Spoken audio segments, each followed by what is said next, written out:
Hey guys, I think we just got a dev listen moment right there on Twitter. They just posted extra note in their patch note. So if you go to their patch note, you'll see these two lines added at the end of the patch note. So Nikonana and Terramaton are going to receive slight difficulty reduction.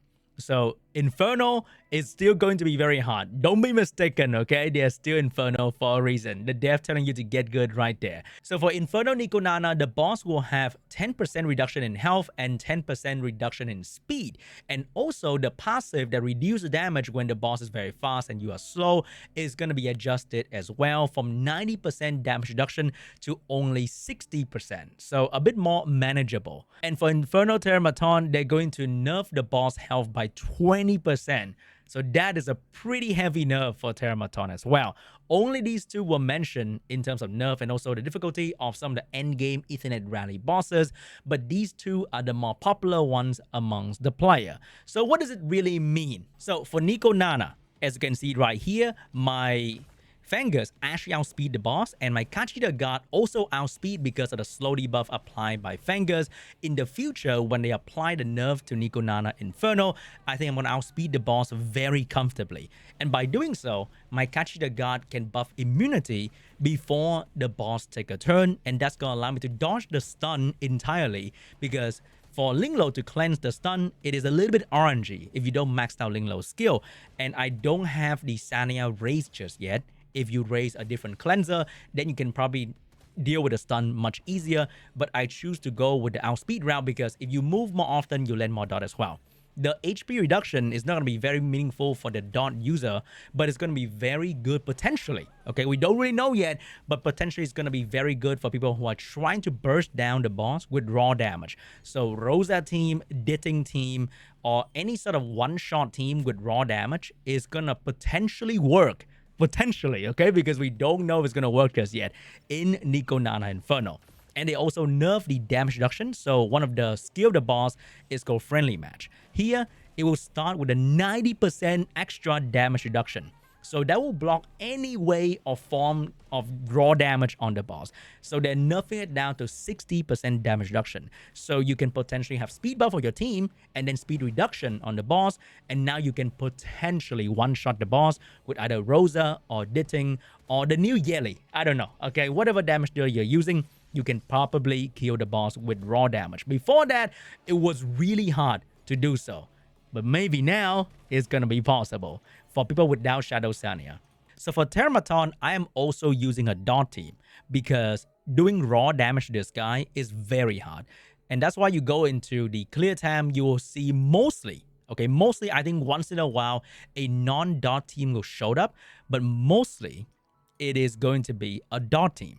So if I'm going into this with a normal damage team, it's going to be extremely challenging because the boss compared to the previous beta has been buffed to have more health, and that is very, very scary. They did not nerf the speed or the damage of the boss, which means you still have to tank the damage from the boss properly. So Holden is still going to be very good because the boss undoubtedly can do very insane damage. And with the nerf HP, I don't think that's going to be very important for dot team user because I'm not really doing any real damage to the boss with my actual attack. I'm more doing damage with the dot. So reducing the max health of the boss is pretty much meaningless for dot user. So dot user can still enjoy the same way that they have been doing the boss, but potentially if you don't own Shadow Sanya, you can go in with Chloros, Lian, Gray, Ditting, Victor, if Victor is still relevant in the game, or whatever damage dealer you are planning to use, you can potentially kill the boss now with raw damage. I think I've seen some Hoyan com as well, which might be possible because 20% HP reduction is a pretty big nerf to the boss, not gonna lie. Like 10% Nikonana, alright 10%, but 20% nerf in Terramaton is kind of big. So for me, I'm gonna use the same team, but I will try to see if I can burst the boss down with Ditting after they implement the nerf to the boss in the future. So that is actually very exciting because it shows that they kind of give a shit now. So it gave me a bit of hope back, okay? I was talking to an XD staff earlier, and he or she said that they really watched the video. They really take down the feedback. So I hope that is true, that they give a shit about the community, and they're working in silence Very important. They're working in silence. All right, since I have your attention right now, we can talk about all the things that I hope to see improvement in the game as well. First is going to be the economy of the game. So I know we all farm a whole fucking lot in the double drop event. We have accumulated a whole lot of module that we can start upgrading, speed checking, or crit rate checking, all that good stuff. So many things to be upgraded, so little coin. Like, you literally farmed 10 million coin and it all just went away in 5 minutes. Very, very quickly. And not gonna lie, I don't even dare to upgrade anything that is not mythic and maybe triple matrix bonus and 3 substat. Like anything below that, like 2 substat, is already kind of sus. Because in this game, there's literally no way for you to upgrade and see the stat and not instantly go into the negative. So if you go to a piece that have 3 speed right here, I think in auto game, you are sort of allowed to go +6 to see the auto substat before you dump it. And you can still kind of break even. If you sell immediately, you're making a profit. If you stat check, which is to go to +6 to see if you get the right substat before you upgrade, then you break even. And from +6 onward, you'll be dipping into the negative, which is okay because there's gonna be some punishment here and there for you to spend real money in the game. That's how they make money in this kind of game. I think right now, most, like 99% of all the gear with 2 substat that is not like super duper good, like let's say Fury Edge with crit damage and crit rate and attack percent, I will keep. Okay, because we have so little of that. But other than that, this Keen Eye with speed and crit rate is still not very worth it because it is so expensive. And if it showed up effect resist and defense flat, that is going to be trash because you know it's going to go effect resist again. So right now the economy is in shambles for coin. And because we haven't been farming a lot of shell for the past couple of days and we were blessed with the double drop event, we had so much progression in module and all the stuff. Shell has been kind of stagnant. And recycling the yellow one is not doing it, guys. It's really not doing it. You can farm the entire day and maybe maxed out 1 shell. And that is really fucking expensive. And you also have to start re-rolling their substat. I don't know how much I have put into this speed right here, and it has gone up by 0. It's crazy. Like the next Codex of Magic, I don't even have speed on it yet, and I have put so much resources into this piece. So the RNG is very punishing. I hope there's a way to combat the bad RNG. Like when we go to the end game mythic shell, can we drop the fucking blue color? Like please. Like I can go flat HP purple. You know what? Acceptable. But can it not be blue? I think the overall Lattice income can be improved as well. I think the purple Lattice income has been okay because as you can see, in the Union shop, I can buy 2. In the Summon shop, I can buy 2. In the Arena shop, I can buy 1 as well. But the yellow one, oh my god, you have to build so many SSR. We can start with Union shop selling the whole thing like the Arena shop. And maybe the price can be a little bit cheaper. And the price for micro Lattice can also be a little bit cheaper. Or they can also be free so that people can freely explore the R unit. I think that's going to be amazing because I've seen many content creators build team with R unit. And they can work.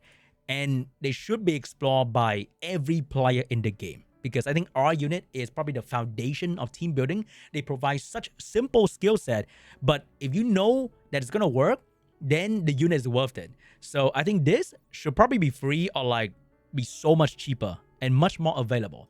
This can be a little bit cheaper as well. And maybe in the Summit Arena and in the Union shop, you sell a bit more of this. We can start off with the Union shop selling the whole fucking Lattice. Like, come on now. I think the RTA shop selling fragment, but then you can buy up to a whole thing, which is great per week. So Union shop can start selling the whole thing. And I think the Chaco Ring event has been a great blessing as well because you can see that we're getting 1 red shadow print, 1 purple Lattice. Absolutely incredible. How about we add a bit of fragment? Okay, I don't even ask for like the whole thing in here, but how about we start adding a bit of fragment in this shop as well?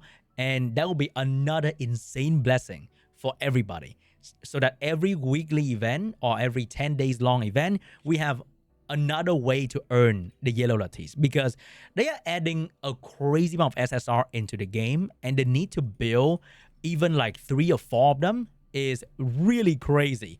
So I think adding a bit more Lattice income wouldn't really hurt. And I think the whale would definitely appreciate them selling a bit more in the cash shop as well. And with how difficult the Inferno stages are, I think we can start by eliminating the yellow drop in Inferno stages. That'd be very, very cool, because getting the triple bonus shell is very rare, and getting the triple bonus for the right set is also insanely rare. I've gotten a couple White Fang with 3 different bonus set on it, but they really just don't match the one that I really, really need. So the quest for the right one is still very, very far away. So I think we can start by eliminating the yellow ones in Inferno level. And I think for Inferno drop, we can start by eliminating the 2 matrix bonus pieces as well. That'd be amazing, because if you're building the 12-piece set, then the 2 matrix bonus piece is just not it. Or they can reintroduce the current Inferno level, the one with more health, and make it Inferno 2, okay? And then make the drop a bit better. You know what? I'm okay with that as well. If they really like for the game to be super giga hard, then make Inferno 2 and make the drop a bit better. But anyway, guys, Dev Listen moment. I'm very happy to see that, and I hope to see more in the future. Keep working on it, guys, because I think we all really enjoy playing the game. We all want the game to make $10 million per month so we can laugh at whole universe game, and we can be very proud of getting the fucking yellow black flag right there. And we really want to play more of the game, spend more money in the game, and maybe make the game last for like more than a year. That'd be amazing in the gacha modern day market nowadays. Gacha game lasting more than a year without EOS? Hell yeah, dude. So, yeah, that's pretty much it. Thank you so much for watching. I'll see you guys in the next one. Bye-bye.